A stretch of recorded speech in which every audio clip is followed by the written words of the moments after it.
چه آسیبی میتونی بزنی؟ اینو بگو به من. دوست دارم بدونم. ببین همین دیگه، گفتم دوست ندارم جهت‌های اشتباه بدم به آدم‌ها و مسیرشون و فکراشون و یا حس بدی بهشون بدم. کار حساسیه، قبول کن. یعنی نمیتونی بگی برای من مهم نیست یه اپیزودو ضبط میکنم، پخش میکنم، هر کسی میخواد هر برداشتی داشته باشه. قبول کن یه حساسیتایی هست. خودت درگیری، مطمئناً تجربهش کردی. نمیتونی مسئول نباشی نسبت به مخاطبت. میشه؟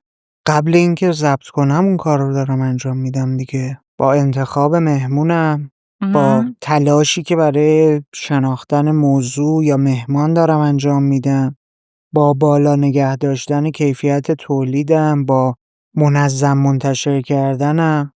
اونا وظایفیه که من به عنوان تولید کننده محتوا باید نگرانش باشم، نه اینکه اومد منتشر شد فلان اتفاق افتاد. Cold now.